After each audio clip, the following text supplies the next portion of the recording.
प्रिय विद्यार्थियों, मैं रुबेन सरन माथुर, सहायक आचार्य, ईएफएम राजकीय शाकंभर स्नातकोत्तर महाविद्यालय सांबर लेक जयपुर, आपका आज के इस ई लेक्चर में स्वागत करता हूं। विद्यार्थियों, पिछले ई लेक्चर्स में हमने बीकॉम तृतीय वर्ष के अंतर्गत ईएफएम विषय के पेपर ग्रामीण विकास एवं सहकारिता का अध्ययन आरंभ किया था। आज हम उसमें सहकारिता का अध्ययन आरंभ करेंगे, सहकारिता के विषय। तो विद्यार्थियों, आप सभी ने सहकारी संस्थाओं के बारे में सुन रखा है, लेकिन अगर हम सहकारिता का अर्थ जानने का प्रयास करें तो हम सहकारिता का अर्थ किस प्रकार जान सकते हैं। सहकारिता शब्द दो शब्दों से मिलकर बना है, सह प्लस कार। यानी सह का मतलब साथ मिलकर तथा कार का मतलब कार्य, यानी साथ मिलकर कोई कार्य करना। अंग्रेजी में को प्लस ऑपरेशन, यानी सहकारिता का अर्थ है। विस्तृत रूप में अगर हम सहकारिता का अर्थ समझें तो सहकारिता का अर्थ किसी सामान्य उद्देश्य की पूर्ति के लिए किसी कार्य को साथ साथ मिलकर करना है। यह सहकारिता का विस्तृत अर्थ है। यह मानव का स्वभाव है कि जब कोई व्यक्ति किसी कार्य को अकेला करने में असमर्थ रहता है तब वह दूसरों का सहयोग लेकर इसे पूरा करता है। तो यह सहकारिता मानव स्वभाव में है। अब सहकारी संस्थाएं ना तो पूंजीवादी संस्थाएं हैं ना समाजवादी। सहकारिता समाजवाद, पूंजीवाद दोनों से भिन्न है। पूंजीवादी संस्थाएं निजी लाभ पर कार्य करती हैं, लेकिन सहकारी संस्थाएं दोनों से भिन्न है। सहकारिता, ये तो सहकारिता का विस्तृत अर्थ हो गया कि सहकारिता का अर्थ साथ साथ मिलकर किसी सामान्य उद्देश्य की पूर्ति के लिए कोई कार्य करना। लेकिन इन केवल मिलजुल कर कार्य करने को ही हम सहकारिता नहीं कह सकते। सहकारिता का अर्थ मिलजुल कर कार्य करने के साथ साथ सहकारिता में कई चीज़ों का समावेश होता है, जैसे समानता का सिद्धांत, प्रजातांत्रिक प्रबंध यानी लोकतांत्रिक प्रबंध होता है। सहकारी संस्था का प्रबंध लोकतांत्रिक होता है। यहाँ न्याय का सिद्धांत काम करता है। यानी सहकारिता में मिलजुल कर कार्य करने के अलावा कई अन्य सिद्धांतों का समावेश होता है, जैसे कि समानता, व्यक्तिगत हित के साथ साथ सभी का हित, लोकतांत्रिक प्रबंध, न्याय। यानी हम ये कह सकते हैं कि सहकारी संगठन वह आर्थिक संगठन है, यानी सहकारिता आर्थिक संगठन का वह स्वरूप है जिसमें व्यक्ति स्वेच्छा से अपने आर्थिक हितों की अभिवृद्धि के लिए समानता, लोकतांत्रिक प्रबंध और न्याय के सिद्धांतों के साथ कार्य करता है। यानी अगर हम सहकारिता को यहाँ परिभाषित करने का प्रयास करें तो हम सहकारिता को परिभाषित इस प्रकार कर सकते हैं कि सहकारिता व्यक्तियों का एक ऐसा संगठन है जो स्वावलंबन, पारस्परिक सहयोग, स्वेच्छा, समानता व प्रजातांत्रिक प्रबंध और न्याय के आदर्श सिद्धांतों पर आधारित है। यह निजी हित व संपूर्ण समाज के हित के लिए कार्य करने वाला एक सामाजिक व आर्थिक आंदोलन है। इसका उद्देश्य सेवा है, ना कि लाभ। यह पूंजीवाद की भांति अचेतनापूर्ण, स्वचालित और समाजवाद की भांति राज्य नियंत्रित नहीं होता है। यानी यहाँ पे हम समझ सकते हैं कि सहकारिता व्यक्तियों का एक ऐसा संगठन है जो स्वावलंबन, पारस्परिक सहयोग, स्वेच्छा, समानता व प्रजातांत्रिक प्रबंध और न्याय के आदर्श सिद्धांतों पर आधारित है। यह निजी हित व संपूर्ण समाज के हित के लिए कार्य करने वाला एक सामाजिक व आर्थिक आंदोलन है। इसका उद्देश्य सेवा है, ना कि लाभ। ये पूंजीवाद की भांति अचेतनापूर्ण, स्वचालित और समाजवाद की भांति ये राज्य नियंत्रित भी नहीं है। यानी ये दोनों से भिन्न है। ये पूंजीवाद और समाजवाद से भिन्न है। सहकारी संस्थाओं को यदि हम परिभाषित करने का प्रयास करें तो चार वर्गों में हम इनकी परिभाषाओं को विभाजित कर सकते हैं। चार प्रकार की परिभाषाएं विद्वानों ने इसकी दी है। पहली परिभाषा है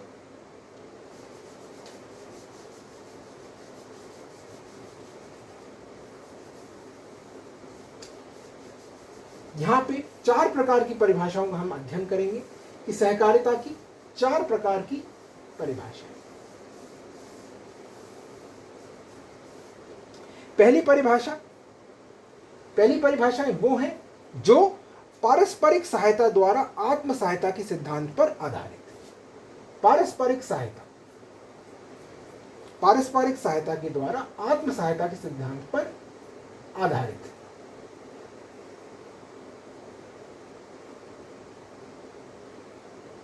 पारस्परिक सहायता के द्वारा आत्म सहायता, ये इस सिद्धांत पर आधारित है। पहली प्रकार की द्वारा आत्म सहायता।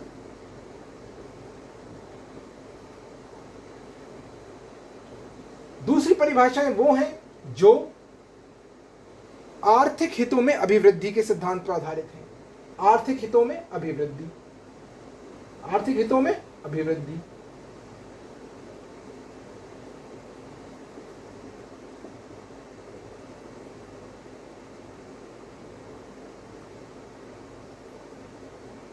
आर्थिक हितों में अभिवृद्धि। तीसरी परिभाषाएं वो हैं जो सहकारिता को एक व्यापारिक विधि मानती हैं। सहकारिता व्यापारिक विधि, यानी सहकारिता को एक सहकारिता व्यापारिक विधि, सहकारिता व्यापारिक विधि।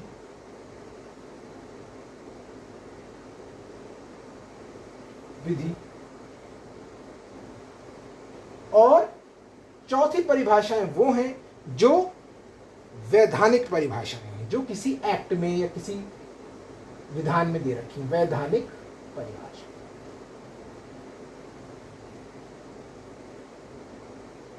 वैधानिक परिभाषा, यानी यह चार प्रकार की परिभाषा हो गई। पारस्परिक सहायता के द्वारा आत्म सहायता, जो सहकारिता को इस रूप में परिभाषित करती हैं, पारस्परिक सहायता के द्वारा आत्म सहायता। दूसरी वो जो आर्थिक हितों में अभिवृद्धि के सिद्धांत पर आधारित है, वो परिभाषा। तीसरी जो सहकारिता को एक व्यापारिक विधि मानती हैं। चौथी परिभाषाएं वो हैं जो वैधानिक परिभाषाएं। यानी सहकारिता की परिभाषाओं को हमने चार वर्गों में विभाजित कर दिया। तो पहली परिभाषाएं क्या हो गई? पारस्परिक सहायता के द्वारा आत्म सहायता। और इस सिद्धांत के अनुसार सबसे पहली परिभाषा यहाँ पे हम महात्मा गांधी की लेंगे, जिन्होंने कहा है कि जब मनुष्य अपनी आवश्यकताओं की पूर्ति के लिए यथाशक्ति सब कुछ कर लेता है, तब वह अपनी आवश्यकताओं की पूर्ति के लिए अपने पड़ोसियों का सहयोग प्राप्त करता है। तो यही सच्चा सहयोग है। ये परिभाषा किसने दी है? महात्मा गांधी ने।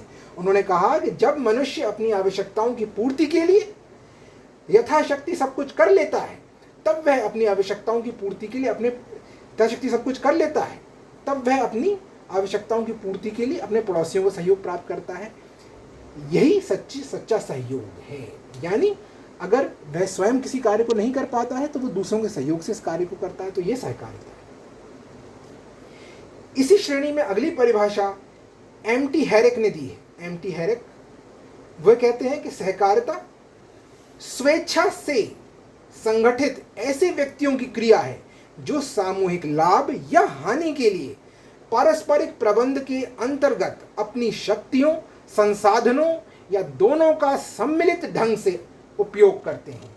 यानी एम.टी. हैरेक इसी श्रेणी के अंतर्गत अपनी परिभाषा देते हैं। वो कहते हैं कि सहकारिता स्वेच्छा से संगठित ऐसे व्यक्तियों की क्रिया है जो सामूहिक लाभ या हानि के लिए पारस्परिक प्रबंध के अंतर्गत अपनी शक्तियों, संसाधनों या दोनों का सम्मिलित ढंग से उपयोग करते हैं। इसी श्रेणी में अगली तीसरी परिभाषा सर हॉरेंस प्लैंकेट, यानी पहली परिभाषा तो यहाँ पे हमने ली महात्मा गांधी की। कैटेगरी एक क्या है? पारस्परिक सहायता द्वारा आत्म सहायता। पारस्परिक सहायता द्वारा आत्म सहायता। आत्म सहायता इस श्रेणी में आत्म सहायता, इस श्रेणी में पहली परिभाषा हमने ली महात्मा गांधी। पहली परिभाषा यहाँ पे महात्मा गांधी की हमने ली, जिसमें महात्मा गांधी ने कहा कि जब मनुष्य अपनी आवश्यकताओं की पूर्ति के लिए यथाशक्ति सब कुछ कर लेता है, तब वह अपनी आवश्यकताओं की पूर्ति के लिए अपने पड़ोसियों को सहयोग प्राप्त करता है। तो यह सच्चा सहयोग है। ये महात्मा गांधी की परिभाषा है। अगली परिभाषा हमने जो देखी वो है एम.टी. हैरेक की। एम.टी.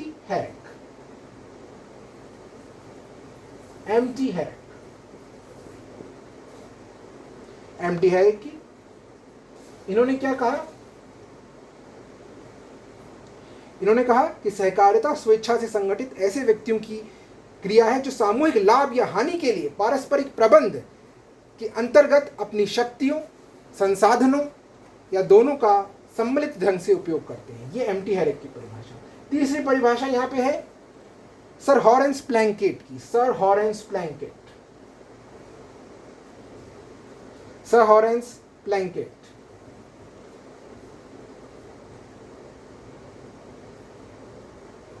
सर हॉरेंस प्लैंकेट की परिभाषा।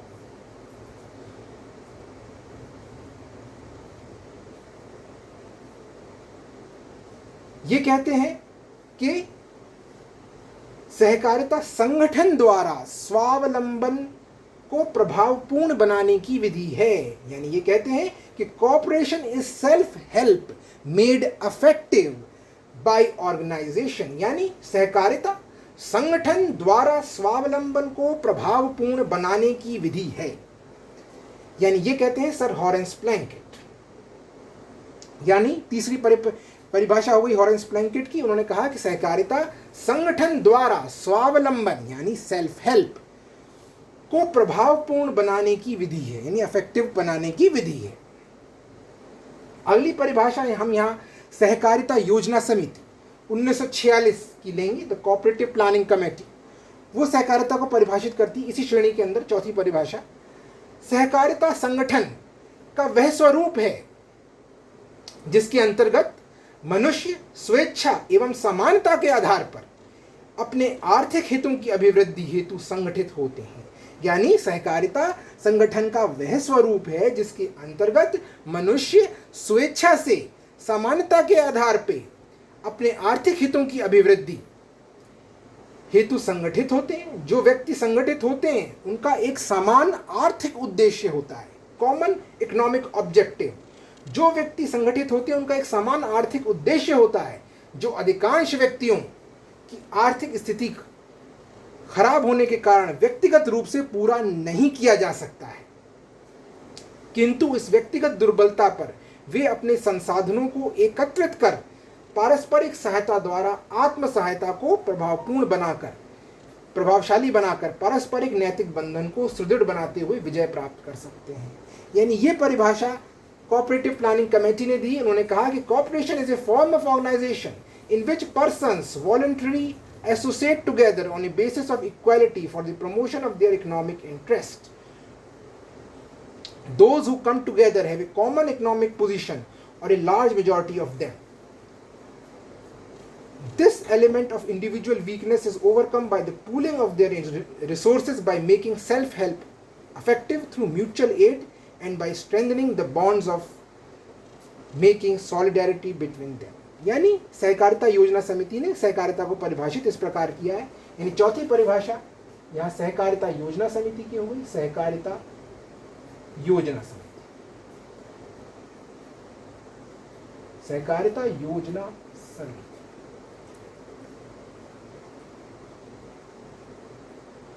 तो यहाँ हमने इस श्रेणी में 4 प्रकार की परिभाषाएं देखी। पहली महात्मा गांधी ने दी है, दूसरी एम.टी. हैरिक ने, तीसरी सर हॉरेंस प्लैंकेट ने, चौथी सहकारिता योजना समिति।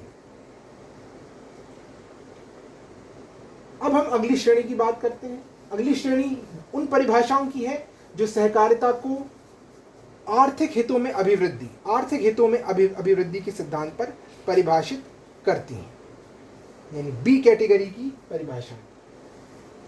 वे ऐसी परिभाषाएं हैं जो बी कैटेगरी में वो परिभाषा है आर्थिक हितों में अभिवृद्धि, आर्थिक हितों में वृद्धि, आर्थिक हितों में वृद्धि, आर्थिक हितों में वृद्धि, आर्थिक हितों में वृद्धि।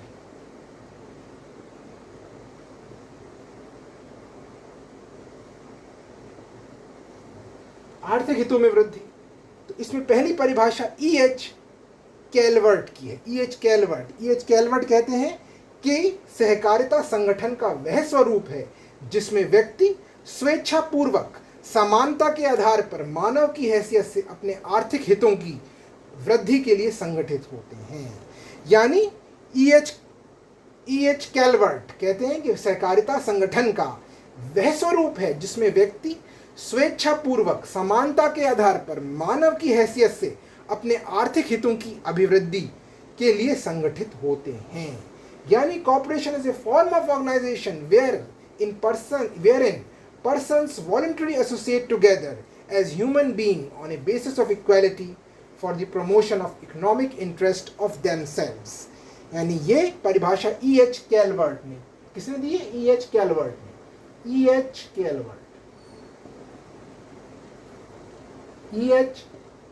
कैलवर्ट, ये पहली परिभाषा है इस श्रेणी की जो E.H. कैलवर्ट। दूसरी परिभाषा श्री V.L. मेहता ने दी है। उन्होंने कहा कि सहकारिता उस विस्तृत आंदोलन का केवल एक पहलू है जो समान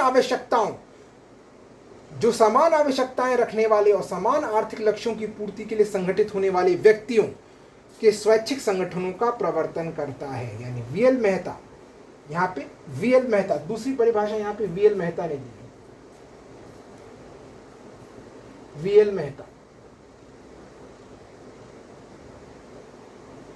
ये कहते हैं कि cooperation is only one aspect of a vast movement which promotes voluntary association having common needs who combine together for the achievement of economic ends। यानी सहकारिता उस विस्तृत आंदोलन का केवल एक पहलू है जो समान आवश्यकताएं रखने वाले और समान आर्थिक लक्ष्यों की पूर्ति के लिए संगठित होने वाले व्यक्तियों के स्वैच्छिक संगठनों का प्रवर्तन करता है। अगली परिभाषा यहाँ एंटोनियन एंटोनी ने दी है। अगली परिभाषा, तीसरी परिभाषा यहाँ एंटोनियन एंटोनी ने दी है। एंटोनी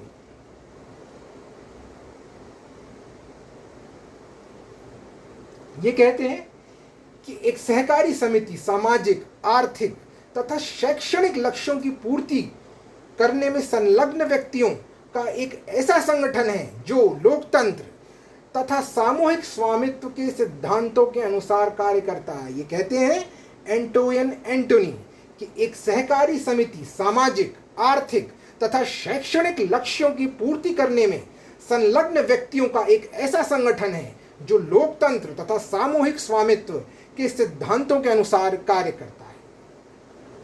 यानी cooperation is an association of persons pursuing aims of social, economic and educational character and forming for their attainment an enterprise which operates in accordance with the principles of democracy and collective bargaining। यानी एक सहकारी समिति सामाजिक, आर्थिक तथा शैक्षणिक लक्ष्यों की पूर्ति करने में संलग्न व्यक्तियों का एक ऐसा संगठन है जो लोकतंत्र तथा सामूहिक स्वामित्व के सिद्धांतों के अनुसार कार्य करता है। तो इस श्रेणी में विद्यार्थियों, बी श्रेणी में आर्थिक हितों में वृद्धि, इस सिद्धांत पर आधारित जो परिभाषाएं हैं उसमें हमने तीन परिभाषाएं देखी। पहली E.H. कैलवर्ट की, दूसरी V.L. मेहता की, तीसरी एंटोनी की। अगली श्रेणी की जो परिभाषाएं यानी तीसरी श्रेणी की परिभाषाएं वो हैं जो सहकारिता को एक व्यापारिक विधि मानती हैं। यानी सी कैटेगरी की परिभाषाएं, सहकारिता व्यापारिक विधि, सहकारिता व्यापारिक विधि,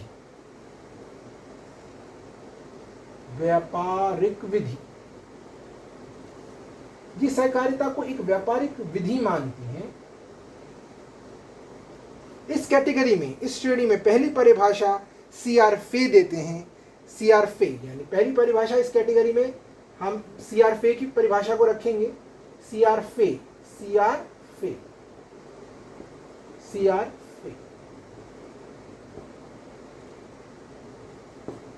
फे कहते हैं कि सहकारिता संयुक्त रूप से व्यापार करने के उद्देश्य से, सहकारिता संयुक्त रूप से व्यापार करने के उद्देश्य से निर्बल मनुष्यों द्वारा निर्मित एक ऐसा संघ है,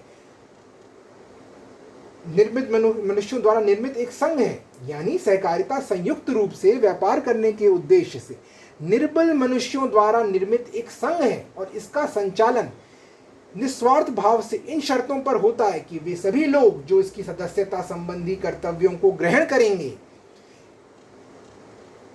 वे सभी लोग जो इसकी सदस्यता संबंधी कर्तव्यों को ग्रहण करने के लिए तैयार हैं, उसी अनुपात में जिसमें कि वे इस संघ का प्रयोग करेंगे, संघ के लाभों में हिस्सा पाएंगे। यानी C.R. फे कहते हैं कि सहकारिता संयुक्त रूप से व्यापार करने के उद्देश्य से निर्बल मनुष्यों द्वारा निर्मित एक संघ है और इसका संचालन निस्वार्थ भाव से इन शर्तों पर होता है कि वे सभी लोग जो इसकी सदस्यता संबंधी कर्तव्यों को ग्रहण करने के लिए तैयार हैं, वे उसी अनुपात में जिसमें कि वे इस संघ का प्रयोग करेंगे, संघ के लाभों में हिस्सा पाएंगे। यानी उनका जो लाभ है, लाभों का जो वितरण है, वे उनके द्वारा जिसका वे जितना प्रयोग करते हैं, यानी वे इस संघ का जितना प्रयोग करेंगे उतना ही उन्हें लाभों में हिस्सा प्राप्त होगा। यहाँ पे उन्होंने सीआरफे ने इस बात पर बल दिया है। पहली परिभाषा सीआरफे की, यानी लाभ के वितरण के विधि पर उन्होंने बल दिया। उन्होंने कहा है कि लाभ का वितरण उसी अनुपात में होगा जिसमें वे इस संघ का उपयोग करेंगे, इस संघ का प्रयोग करेंगे। दूसरी परिभाषा पॉल लैम्बर्ट की है। अगली परिभाषा पॉल लैम्बर्ट की है।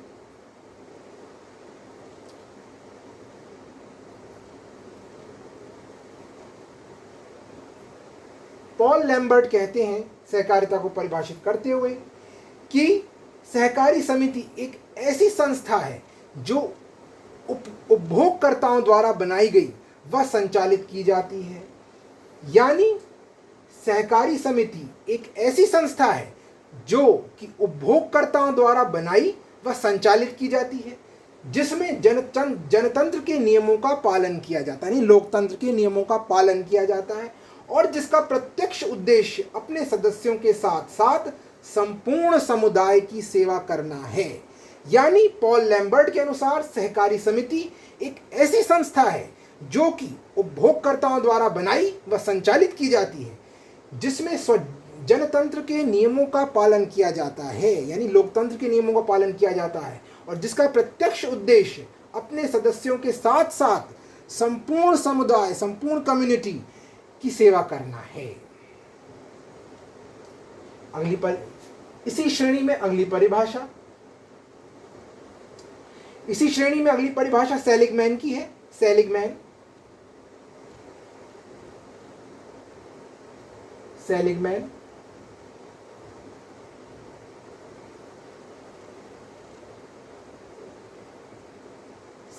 सेलिगमैन कहते हैं, अगली परिभाषा सेलिगमैन की है। सेलिगमैन कहते हैं कि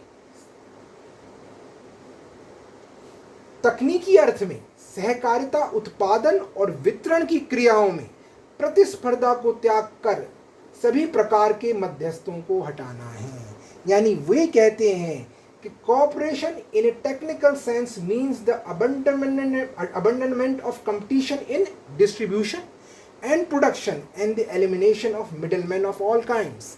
यानी सेलिगमैन कहते हैं कि तकनीकी अर्थ में सहकारिता उत्पादन और वितरण की क्रियाओं में प्रतिस्पर्धा का त्याग कर सभी प्रकार के मध्यस्थों को हटाना। यानी दो प्रकार के यहाँ पे बताया कि उत्पादन और वितरण की क्रियाओं में पहले तो हम प्रतिस्पर्धा को त्याग देते हैं, तो सहकारिता में प्रतिस्पर्धा नहीं होती। इन्होंने कहा कि सहकारिता में उत्पादन और वितरण की क्रियाओं में प्रतिस्पर्धा को त्याग दिया जाता है। और दूसरी विशेषता उन्होंने सहकारिता की बताई कि सभी प्रकार के मध्यस्थों को भी हटा दिया जाता है। तो उन्होंने कहा कि सेलिगमैन ने कि तकनीकी अर्थ में देखा जाए तो सहकारिता उत्पादन और वितरण की क्रियाओं में प्रतिस्पर्धा को त्याग कर सभी प्रकार के मध्यस्थों को हटाना है, यानी ये सहकारिता है।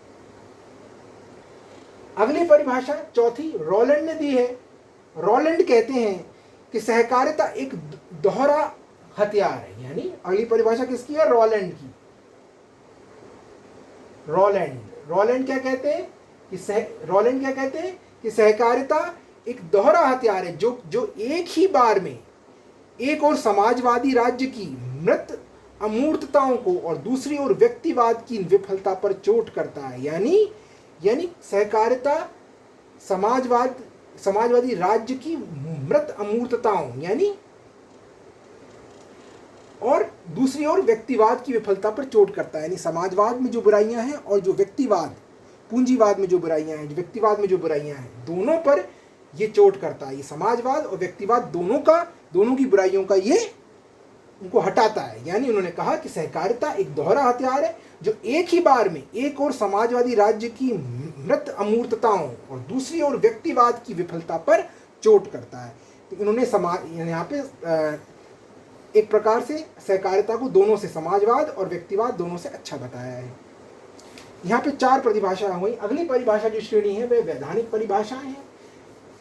वैधानिक परिभाषाओं में वो हम परिभाषाएं लेंगे जो किसी विधि में दी हुई हैं, जैसे कि भारतीय सहकारी समिति अधिनियम 1912 या किसी अन्य देश के सहकारी अधिनियमों में दी हुई है। तो ऐसी परिभाषाएं विधियों के अंदर दी होती हैं, जो अगली होती है वैधानिक परिभाषा। वैधानिक परिभाषा, तो यहां पर हमने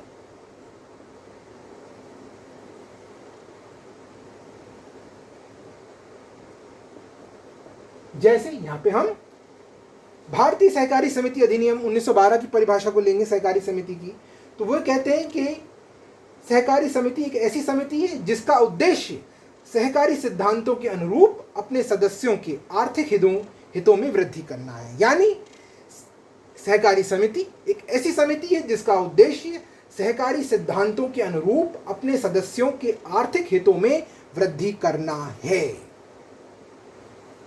यानी यहाँ पर हमने सहकारिता की 4 परिभाषाएं देखी। सहकारिता की पहली परिभाषा वे हैं जो पारस्परिक सहायता द्वारा आत्म सहायता पर आधारित हैं।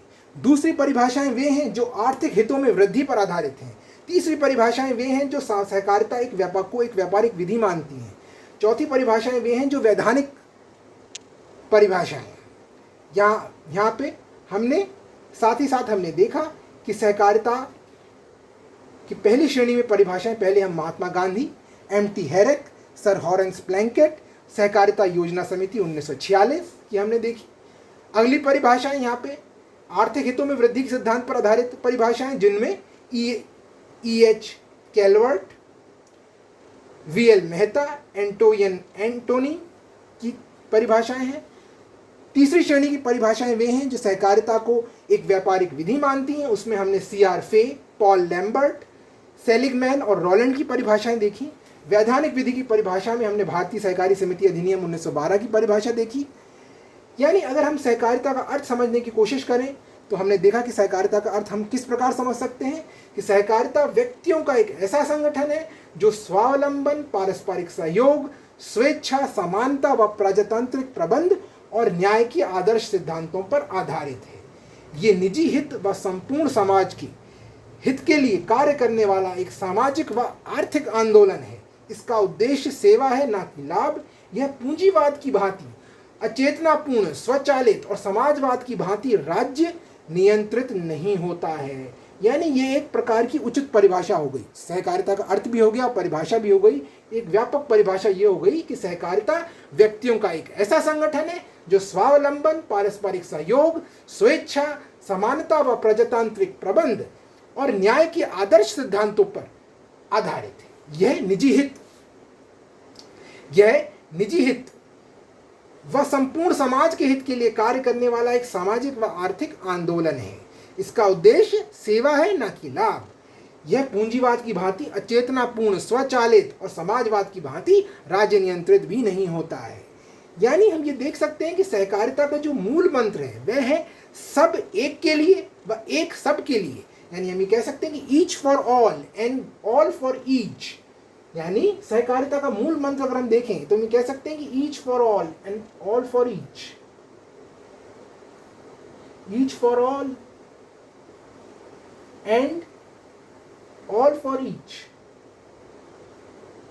All for each. यानी यहां पे सहकारिता का अर्थ हम ये मूल मंत्र समझ सकते हैं कि सब एक के लिए व एक सब के लिए।